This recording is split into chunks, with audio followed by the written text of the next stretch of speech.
Statements made in this presentation are forward-looking statements that are subject to risks and uncertainties. Actual results may differ materially from those projected. More details can be found in the written materials.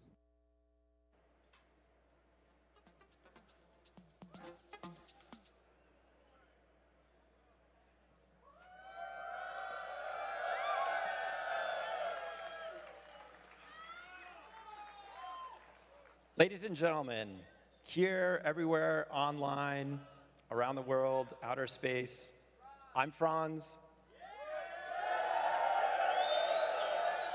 And on behalf of everybody at Tesla, welcome to We Robot.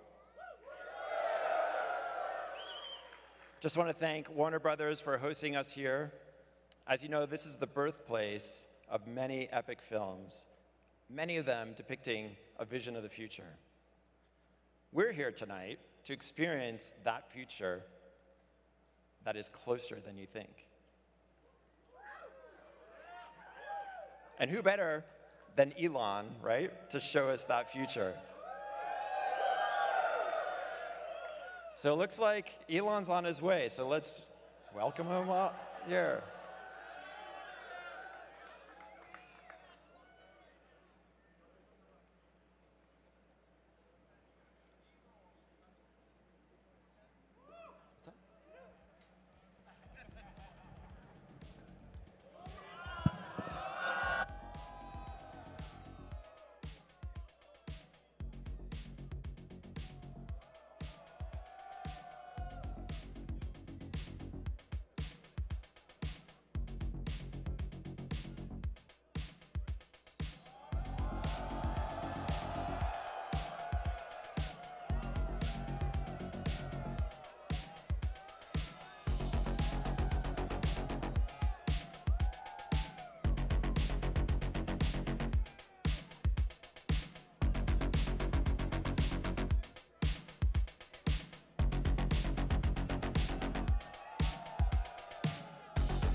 Welcome.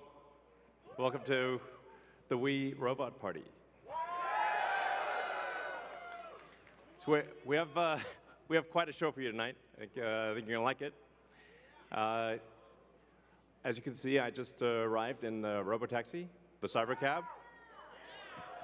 And there's 20 more where that came from.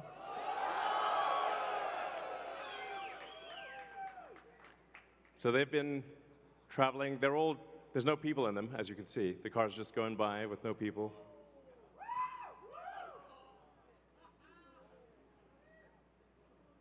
And we have 50 fully autonomous cars here tonight. So you'll see Model Ys and the Cybercab, all driverless. You'll be able to take a ride in the Cybercab. There's no steering wheel or pedals. So I hope this goes well. We'll find out. So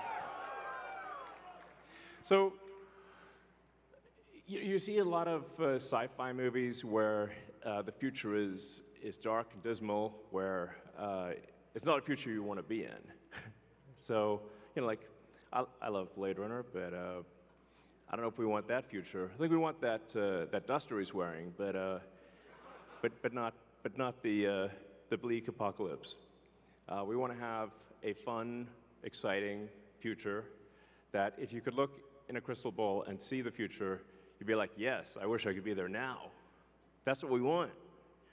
So when we think about transport today, there's a lot of kind of pain that we take for granted that we think is normal. Like having to drive around LA in like 3 hours of traffic. Yeah, and for people that live in LA, I mean, try to get from Pasadena to, El Segundo during rush hour is like, you can fly to, another city faster than you can get to cross down LA. So, and you have to drive the whole way. Unless you're in a Tesla, of course. Now, Tesla already does quite well at this, supervised self-driving. So supervised full self-driving is actually working quite well. I'm sure there's people in the crowd, you're using that, yeah? So we'll move from supervised full self-driving to unsupervised full self-driving, where the car, you could fall asleep and wake up at your destination. So, but there's also a challenge for a lot of people that cars cost too much. I mean, when you factor in everything that goes into a car, and the car insurance, and the car payments, and the storage of the car, it's very expensive. So with, and you say like how many hours a week are cars used? Your average passenger car is only used about 10 hours a week out of 168 hours. So the vast majority of the time, cars are just doing nothing. But if they're autonomous, they could be used, I don't know, 5 times more, maybe 10 times more. So you could actually, for the same car, would have 5 times as much value, maybe 10 times as much value. There's 168 hours in the week, and like I said, only 10 of them are used for driving. So, and then a bunch of those hours are looking for a parking spot, which is, can be pretty annoying at times. So we want, with autonomy, you get your time back. This is a very big deal. So it's not just it'll save lives, like a lot of lives, and prevent injuries. I think we'll see autonomous cars become 10 times safer than a human.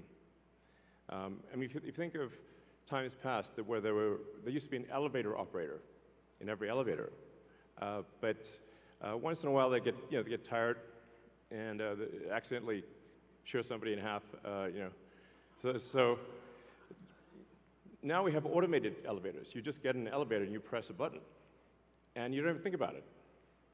And it just takes you to the floor. And if you did see an elevator operator with a big relay switch, you'd be like, that's weird. Now that's how cars will be. And it's not just the lives saved in injuries, but if you think about the cumulative time that people spend in a car and the time that they will get back, that they can now spend, well, I guess on their phones or watching a movie or doing work or whatever you want to do. You can think of the car in an autonomous world as being like just a little lounge. You're just sitting in a comfortable little lounge, and you can do whatever you want while you're in this comfortable little lounge. And when you get out, you will be at your destination. So, yeah, it's going to be awesome.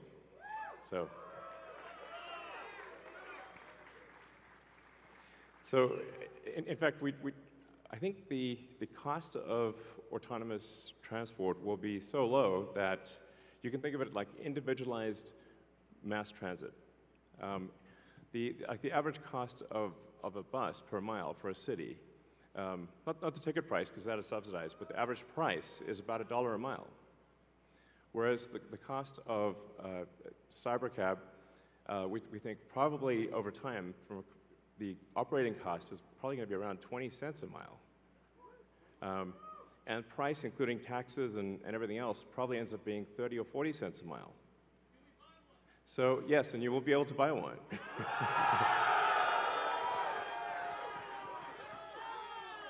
Yes, exactly. And we expect the cost to be below $30,000. Yeah. And I think there'll be an interesting, business model where, like, let's say somebody is an, Uber or Lyft driver today, where they can actually sort of manage a fleet of cars, and sort of manage, I don't know, 10, 20 cars, and just sort of, take care of them like a shepherd tends their flock. You have your flock of cars, and you're the shepherd, and you take care of your flock of cars. I think that would be pretty cool. I think it's going to be a glorious future. It's going to be really something special. So, yes, good, all excellent questions.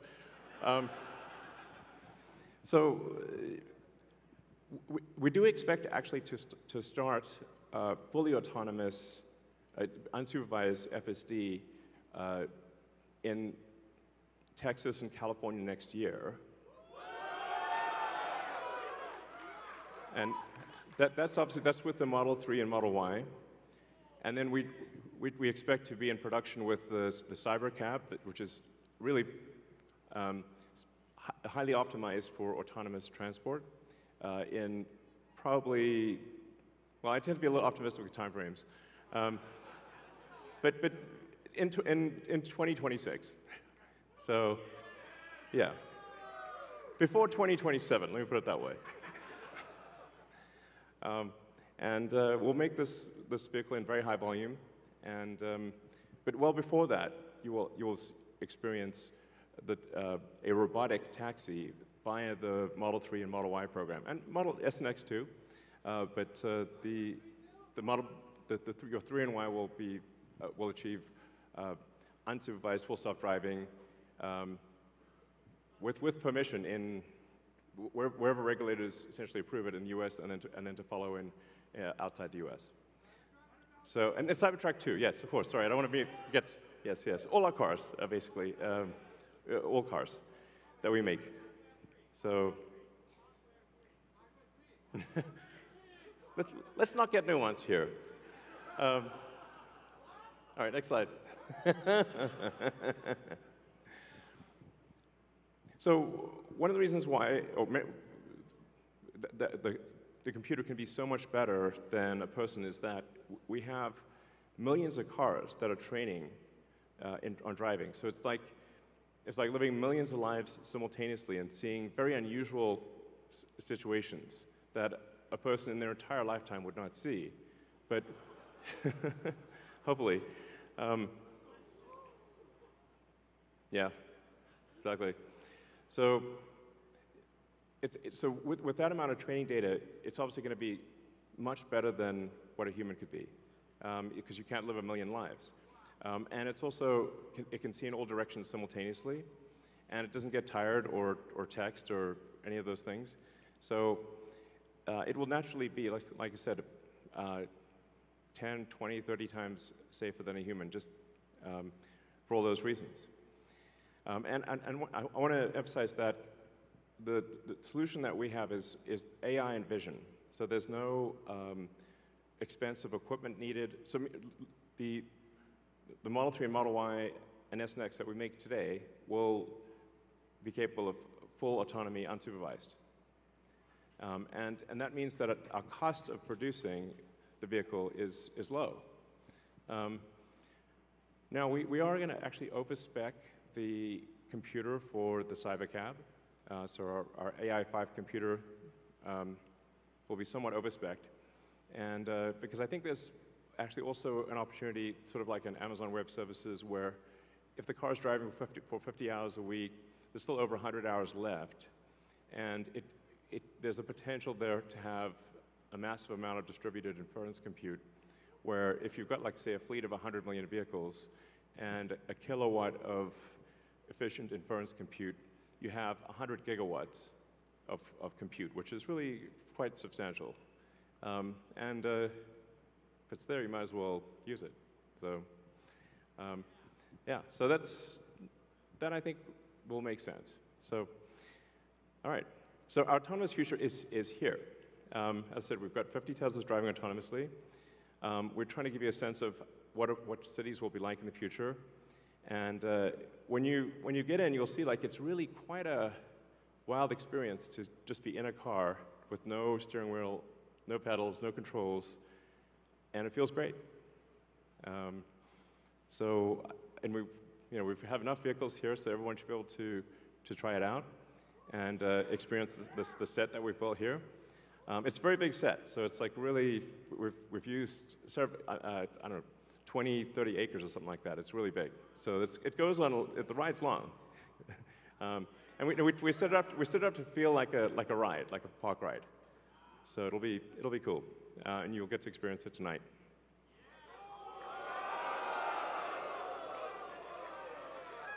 Something we're also doing is, and it's really high time we did this, is inductive charging. So the Robotaxi has no plug. It just goes over the inductive charger and charges. So yeah, it's kind of how it should be. Thanks, guys. I love you too. So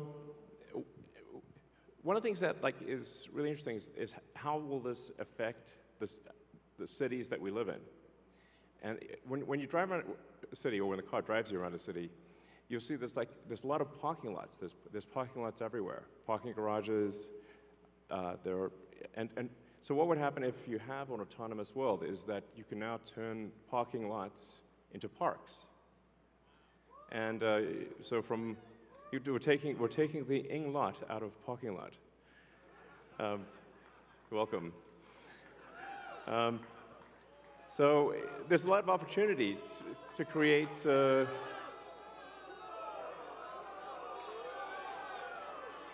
green space in the cities that we live in.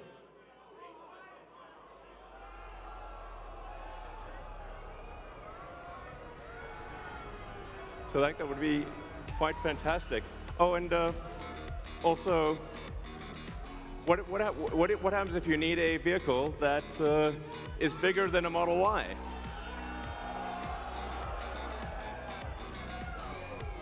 The Robovan.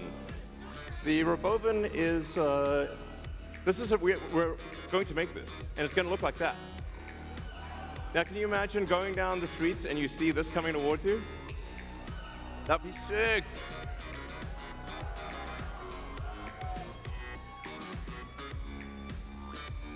So this can carry up to 20 people, and it can also transport goods.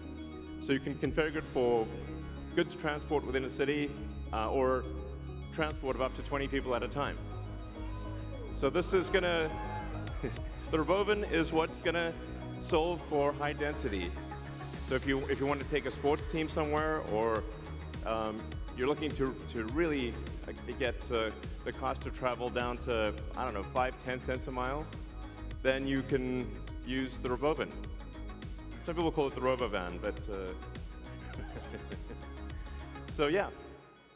One of the things that we want to do, and we've seen this with the Cybertruck, is we want to change the look of the roads. The future should look like the future.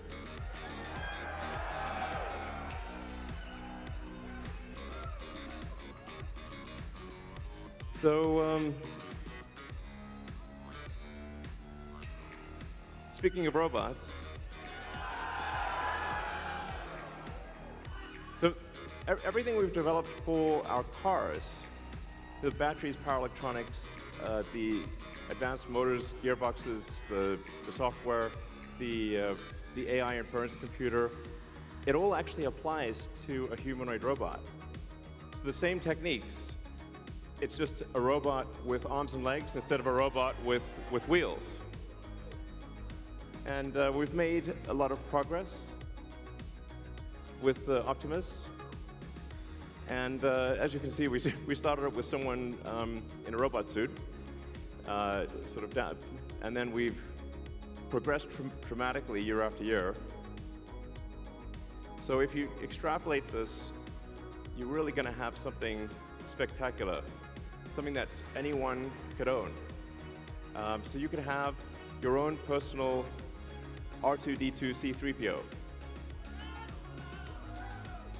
And I think at scale, this would cost something like, I don't know, $20,000, $30,000.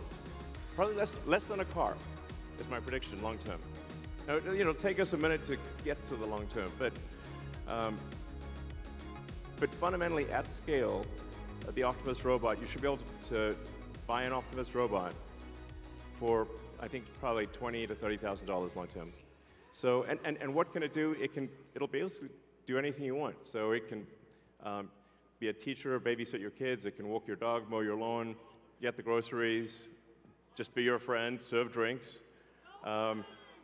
Whatever you can think of, it will do. And yeah, it's going to be awesome. I think this will be the biggest product ever of any kind. Yeah. Because I think everyone, of the 8 billion people of Earth, I think everyone's going to want their Optimus buddy. And there's going to be maybe 2, and then they'll be producing products and services. I predict, actually, provided we address risks of digital superintelligence, 80% probability of a good outcome. Look on the bright side. The cup is 80% full. The cost of products and services will decline dramatically, and basically anyone will be able to have any products and services they want. It will be an age of abundance, the likes of which people have almost no one has envisioned. It'll be something special. So, now one of the things we wanted to show tonight was that Optimus is not a canned video. It's not walled off. The Optimus robots will walk among you. Please be nice to the Optimus robots.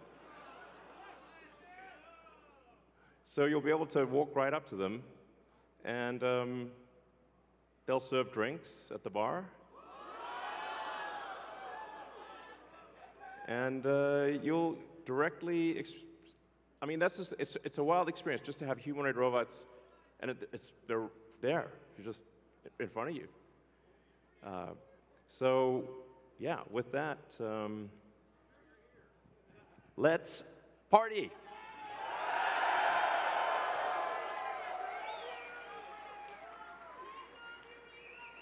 I love you guys too. If you look at that gazebo over there, let's get the party started.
Hello, everyone.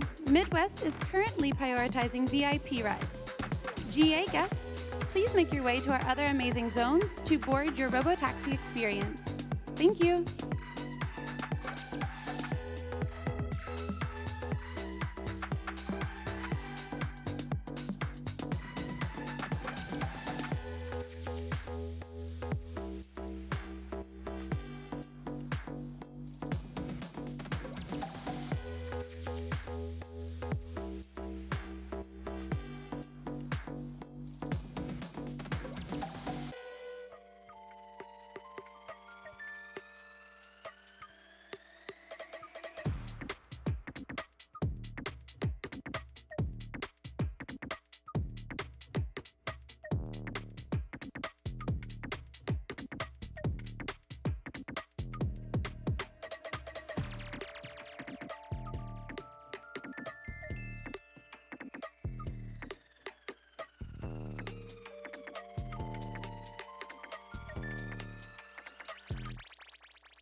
brain could.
you.